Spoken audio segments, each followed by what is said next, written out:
Hello, bachcho. Let's see this question. The question says that which of the following is incorrectly matched? Option A, explant, excised plant part used for callus formation.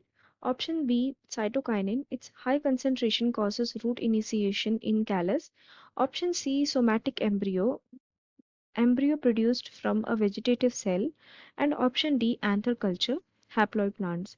तो इस question में हमें चार options दिए हैं जिनके साथ उनके मैचेस भी दिए हैं। हमें बताना है कि इनमें इनकरेक्टली मैच्ड कौन सा ऑप्शन होगा। तो इस क्वेश्चन में जो की कंसेप्ट है that is regarding the plant development strategies. ठीक है, तो यहाँ पे वेरियस हमें स्ट्रैटेजीज दिए गए हैं जिसके थ्रू हम प्लांट को ग्रो करवा सकते हैं। ठीक है, और उनका जो प्रोडक्शन है उसको भी ग्रो करवा सकते हैं। तो यहाँ पे वील गो बाय ऑप्शंस। तो फर्स्ट ऑप्शन में हमें दिया है एक्सप्लांट के बारे में। ओके, तो एक्सप्लांट क्या होता है? यहाँ पे बोला है कि it is an excised plant part used for callus formation, यानी कि किसी भी प्लांट से, ठीक है, इस प्लांट से अगर हम एक पार्ट कट करके ले लें, ठीक है, एक्साइज करके ले लें एंड उसको फर्दर हम ग्रो करें इन द न्यूट्रिएंट मीडिया में ग्रो करें, जिसके थ्रू कैलस का फॉर्मेशन होगा, तो उसको हम बोलते हैं explant culture.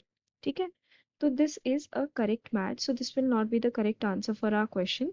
Then option B में दिया गया है regarding cytokinin. Now cytokinin is a plant growth regulator. बोला गया है कि हाई कंसंट्रेशन में रूट इनिशिएशन करवाता है इन कैलस। ठीक है, तो समझ लो हमने एक पार्ट ऑफ प्लांट लिया, फॉर एग्जांपल हमने स्टेम लिया, तो अगर बोला गया कि अगर हम साइटोकाइनिन डालेंगे तो इसके अंदर स्टेम से रूट ग्रोथ हमें देखने के लिए मिलेगा अगर हम साइटोकाइनिन ऐड करें। सो this is a wrong answer, because stem के अंदर या किसी भी एक्सप्लांट के अंदर, कैलस के अंदर रूट ग्रोथ जो करवाता है दैट हार्मोन इज ऑक्सिन।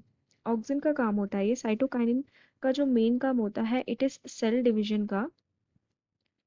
ठीक है, बट अगर रूट इनिशिएशन करवाना हो किसी भी कैलस में, कैलस पार्ट में, तो वो करवाता कौन है? ऑक्सिन। अगर हम ऑक्सिन डालेंगे तो वहां पे रूट ग्रोथ हमें देखने के लिए मिलेगी। सो वी कैन से कि option B will be the correct answer for this question because it is incorrectly match. Then option C में बोला है सोमैटिक एम्ब्रियो। ठीक है, तो हमारे बॉडी के अंदर दो टाइप के सेल्स होते हैं। एक तो सोमैटिक सेल्स होते हैं, ठीक है, जो रिप्रोडक्शन में इन्वॉल्व नहीं होते हैं, राइट। और दूसरे होते हैं रिप्रोडक्टिव सेल्स। रिप्रोडक्टिव सेल्स, या फिर हम उन्हें कह सकते हैं कि गैमेट्स, जैसे कि स्पर्म एंड ओवा। ठीक है, तो यहाँ पे सोमैटिक एम्ब्रियो के साथ मैच क्या बोला है? Embryo produced from vegetative cells. तो वेजिटेटिव सेल्स भी they are nothing but somatic cells only. ठीक है, इसके अंदर भी वेजिटेटिव सेल्स ऐसे सेल्स होते हैं जो नॉर्मली रिप्रोड्यूस करने के लिए नहीं यूज किए जाते हैं, लेकिन in the process of somatic embryogenesis हम क्या करवाते हैं? वेजिटेटिव सेल से हम एम्ब्रियो का फॉर्मेशन करवाते हैं। So this is a correct match. Then option D is anther culture. Anther culture, तो एंथर कल्चर मतलब यहाँ पे हम क्या करवाते हैं? प्लांट का रीजनरेशन करवाते हैं फ्रॉम हैप्लॉइड माइक्रोस्पोर सेल्स। ठीक है, यानी कि जो मेल सेल होता है, मेल गैमेटोफाइट सेल्स होते हैं, उनसे हम सिर्फ हैप्लॉइड रीजनरेशन करवाते हैं। ठीक है, यहाँ पे हैप्लॉइड प्लांट्स बनते हैं, सिर्फ एक parent that is the male parent से ये कल्चर हमें करवाने को देखने के लिए मिलता है। ठीक है, तो यहाँ पे क्या प्रोड्यूस होता है? हैप्लॉइड प्लांट्स प्रोड्यूस होते हैं।